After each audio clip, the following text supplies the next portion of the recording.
My pranams to all Atma Jyotis, divine light of the self. There were a couple of interesting questions which came up. So first question is, what is enlightenment? There are so many people who are enlightened.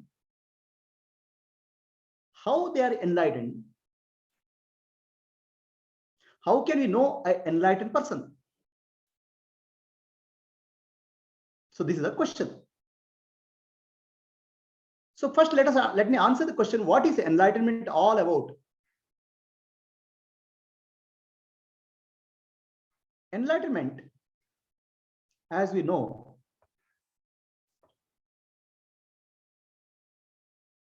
is a word which is very, very commonly used.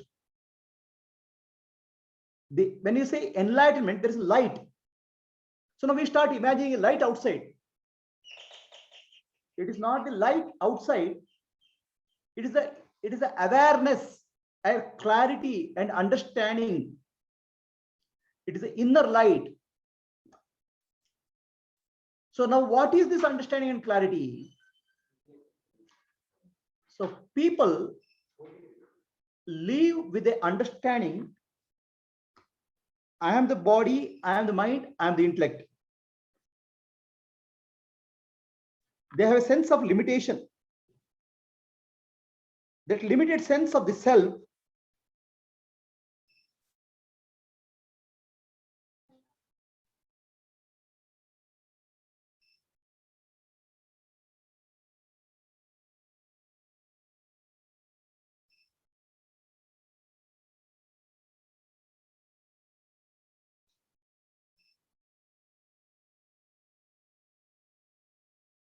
that limited sense of the self is called ignorance. So there is limitation. I am the body, I am the mind, I am the intellect, I am limited, I am suffering. So this limitation makes us seek some happiness from the world constantly. I want to expand.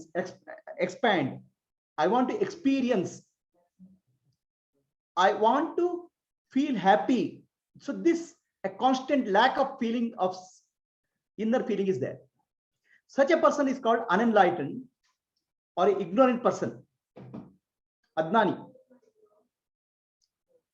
On the other hand, a person who knows that myself is infinite, the innermost self is infinite. I am the infinite self. Infinite self is called Brahman. So this understanding is clearly established in somebody. That person is called Gnani. So the Atma, the innermost self, is same for Adnani and Gnani. The ignorant person and Gnani, wise person, it's same. There's no difference at all. Atma is same for Adnani as well as Gnani. Whereas a Gnani knows my innermost self is not limited by body, mind, intellect. My innermost self is infinite Brahman, Atma. So that's where, because of that, his limit, he feels peaceful. He feels liberated. There's no more craving for happiness from the world. So that person is called Gnani. So then what is the difference between the enlightened and unenlightened one? There's a difference in the clarity, understanding of who am I and understanding the nature of the world. That is called Dana, Atma Dana. So difference between Gnani and Adnani is only Atma Dana. The light is the light of clarity in the Buddhi, intellect. And how does it come? Through Shravana, Manana, Nididhyasa. You develop Viveka and Vairagya. Atma and Anatma separate out. Nitya and Anitya separate out. And recognize who is your true self and understand the true self is Brahman based on the teaching of Vedanta.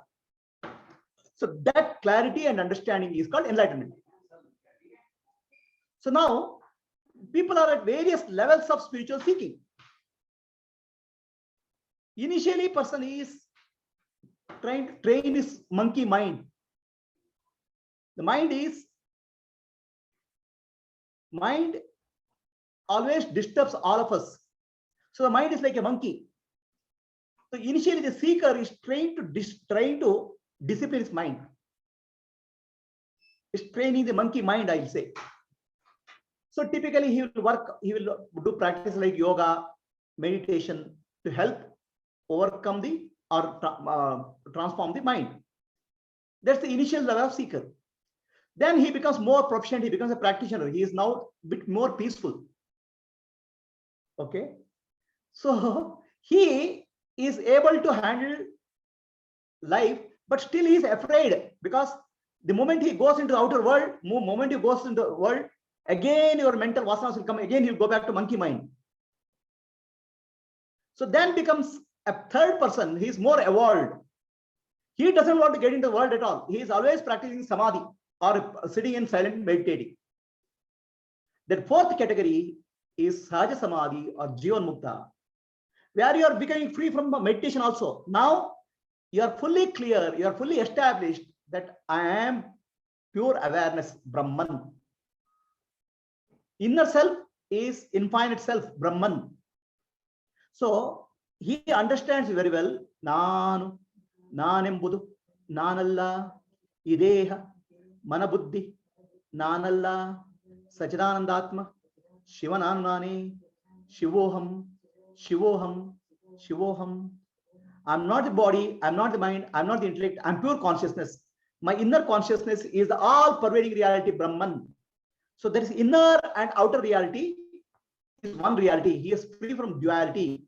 He is established in Advaita. It's called Turiyatita. Now he is Sahaja Samadhi. For him, there's no more practice. He can fully interact with the world. He can fully live in the world like any other person. But deep inside, he's always clear, I am Brahman. Like a man is clear that he is man whenever with whomever is interacting. A woman is clear that she's woman with whomever she is interacting. You don't have to remember that I am a man or woman. A Sahaja Samadhi, person in Sahaja Samadhi always knows he is Brahman. It is not that he keeps on repeating mantra, I am Brahman, I am Brahman. He has become free. He is free from all practices. Now he is in a natural state. He can fully interact in the world. He can go, dance, sing, whatever you do. He is still established in I am Brahman. A woman, when she interacts with her husband or a daughter or with somebody, she will never forget she is a woman. Doesn't mean that she'll remember that I am a woman. As person in Sahaja Samadhi always knows he is Brahman. He need not remember. Whereas the first three category of people, they have to constantly remember I am Brahman. The remembrance is there, practice is there. So Ramana Maharshi was practicing or sitting in meditation in Virupaksha cave for many years. Then he comes down.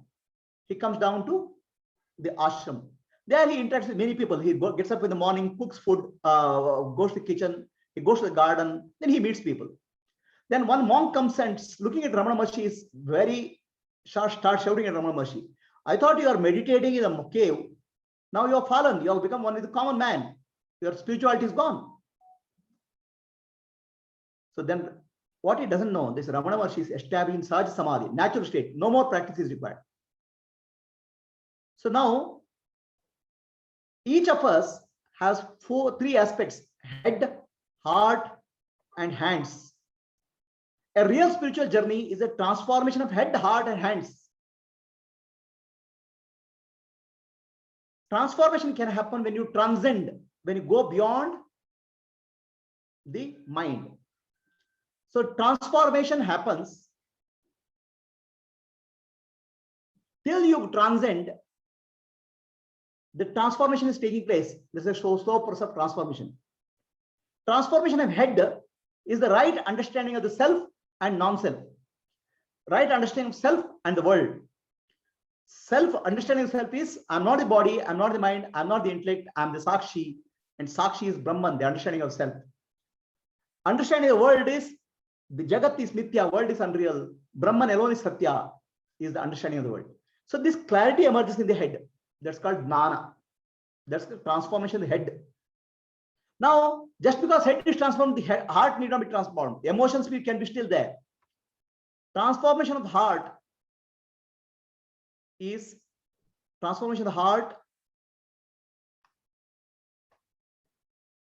involves freedom from emotional disturbance.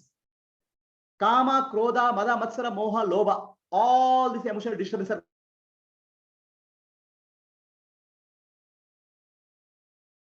is attitude of service to life.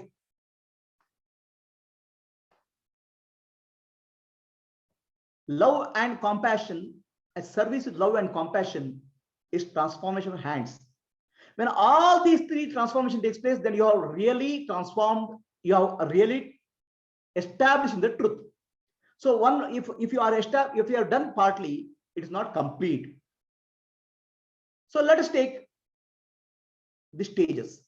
If there is a head only transformation, so there is good understanding of Vedanta, you have excellent ability, knowledge. Okay. If there is a good teaching ability, so that means your life is not transformed. You have a good understanding, good clarity. And such a good person, a person who has a good understanding, good clarity, if you can learn from him Vedanta, he can be Acharya. He himself is not realized. Realization involves the deeper transformation of heart and hands also. He can be a very good teacher. He's not a guru. He is an Acharya. Then he himself is not realized fully. The deeper understanding is not there. Then head and heart transformation, when it happens, then he becomes a Jivan Mukta. He's become free from suffering. Now he can be peaceful by himself. He is liberated. He may live in peace. So from Acharya, you can learn spiritual scriptures. From a Jivan Mukta, you cannot learn anything because he will not teach anybody. He is peaceful by himself. Give respect to him. And whatever simple words he says, give respect to the words. Don't be very serious about learning from him because he has no learning teaching ability. Then somebody whose head, heart, and hands are transformed, who has a deep service-oriented attitude to life, but he has no ability to teach. He can help a lot of people, he can console people, but no ability to teach. Such a person is a Mahatma, a saint. Okay, so you can take blessings from him. He's a saint.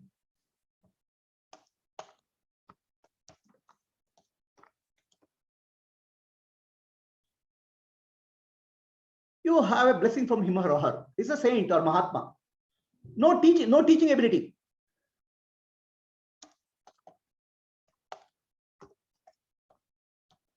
No teaching ability is there. If no teaching ability is there, he is not fit to be a guru or Sadguru. So then somebody whose head, heart, and hands are transformed, and also has a very good teaching ability, and he is ready to teach you, he is fit to be a Sadguru. Surrender to him and work for liberation. So now, this question, what is enlightenment? I have answered. The enlightenment means different stages where the progressive transformation of head, heart, and hands is happening. And one who is enlightened, fully established, is called in Sahaja Samadhi. His head is transformed. He has a very clear understanding of life. Heart is transformed. Heart is free. He is free from emotions, emotional disturbances, Kama, Krodha, Mada, Matsara, Moha, Lobha. Then his hands are transformed. He is constantly working for teaching or service, full of compassion and love. So this is what is meant by enlightenment. Does that answer your first question? Any questions are there? Follow-up questions are there on this? So the question here is, enlightenment is gradual, not a sudden event. Everything in life is gradual. A mango ripens gradually. A flower blossoms gradually. Okay. So now life is a gradual process. A slow transformation is happening. A mango ripens slowly. Grass grows slowly. You might have also seen children, right? Your relatives' children are there. You went to their house 1 year back. And after the 2 years you go, you say suddenly children have grown up. But parents will not recognize them. You can recognize because you are seeing them after 2 years. Why? For them, the parents are seeing the children every day. Growth is slowly growing. But if you are seeing after 2 years, you see, oh, suddenly the children have grown up. Like that, in nature, everything is a growth, evolution process. A jiva, individual, evolves gradually. He becomes mature. Now, a mango ripens on a tree. That ripening process is slow. Then one day it ripens, it just falls from the tree. So like that, the maturity happens gradually, and one day you feel completely free. So the mango falling from the tree is sudden, but mango ripening is slow. Similarly, the day you realize, oh, I am free, I am Jivan Mukta, that can be sudden, but that requires slow ripening.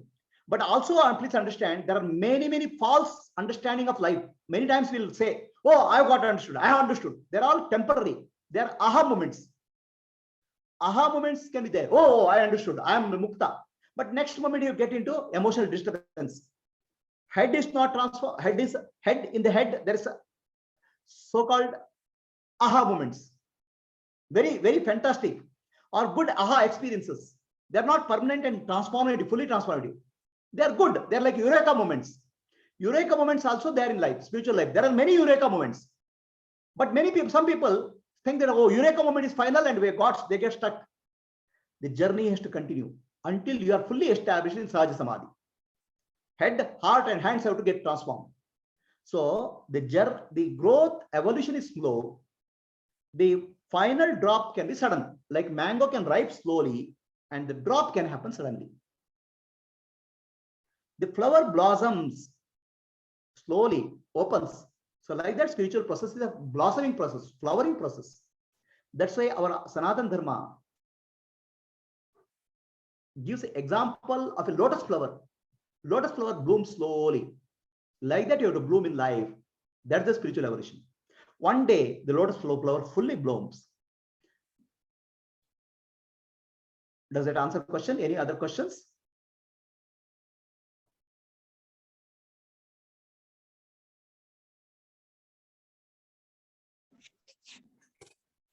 Yeah, Prabhuji, this is There's a question called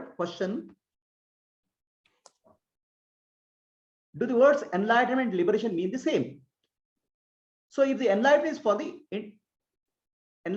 for the intellect. See, the ignorance and knowledge both are for intellects.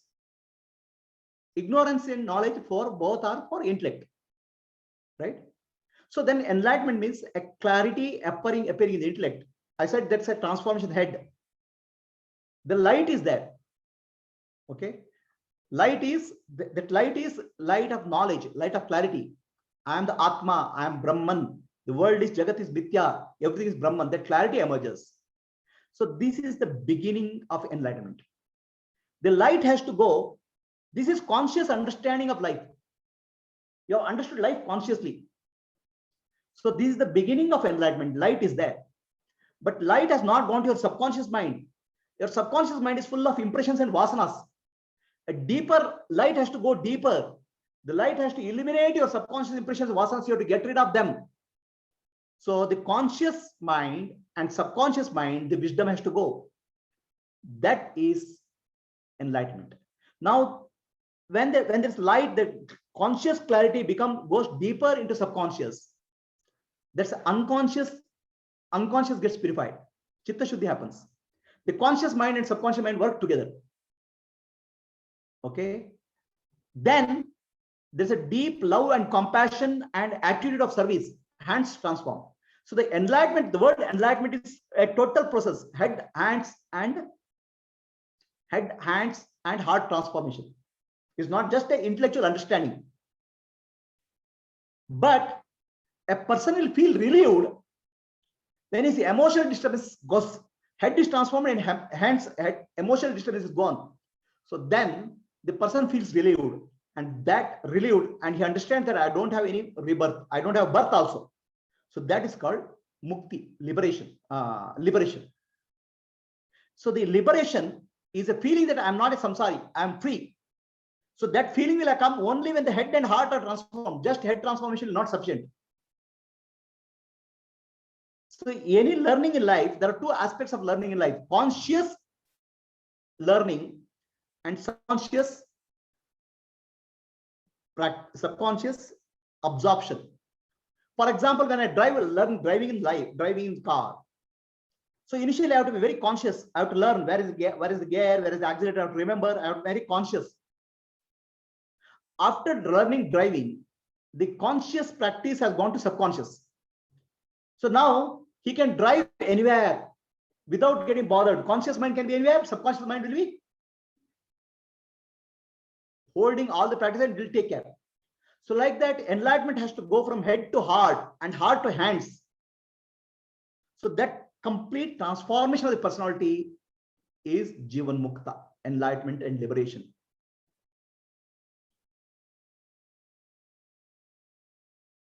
No. This question is enlightenment is head transformation, liberation is head plus heart transformation. No.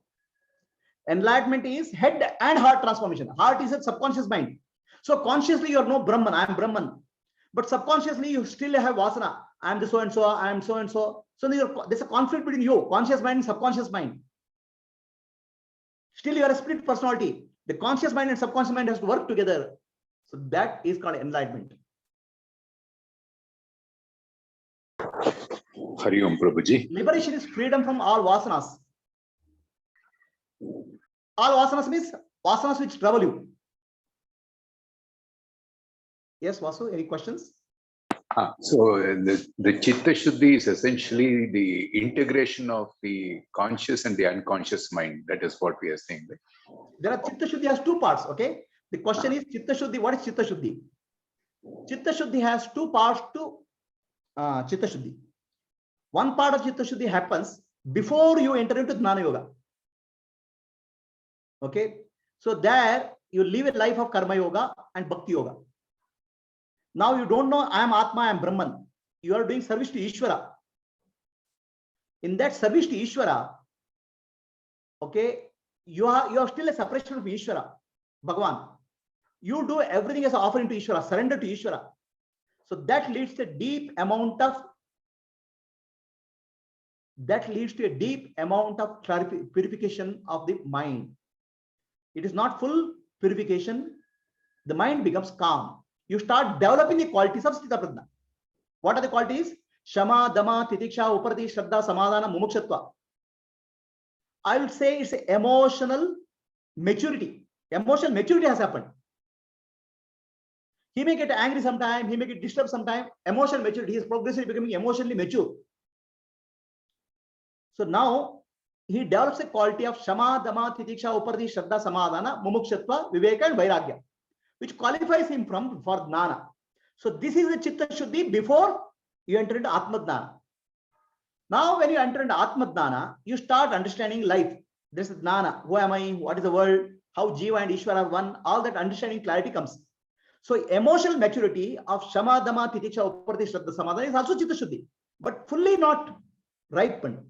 So then he enters into Jnana Yoga because he gets the grace of Ishvara to get a Jnana, Atma Jnana. So then in the Atma Jnana, his understanding is transformed. Emotional maturity leads to intellectual clarity. Now, intellectual clarity has to go deep into subconscious, right? The subconscious mind and conscious mind has to integrate. Subconscious still has vasanas. I am the body, I am the mind, I am the individual, like that.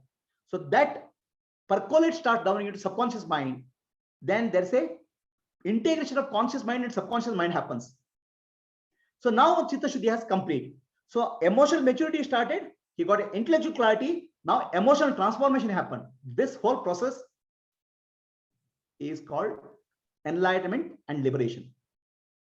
Does it answer your question, Vasu? Yes, Prabhuji. Thank you so much. It is very nice. And one level of cleaning happens in Karma Yoga and Bhakti Yoga, and clearing up of vasanas is the ultimate Chitta Shuddhi that happens in Atma Vichara. Correct. That's right. Okay. Thank you, Prabhuji. Anup has some question. Yes, Anup. Yeah, this Aghoris, right? Aghoris or Avadudas, which are that kind of that people are in which category which you explain in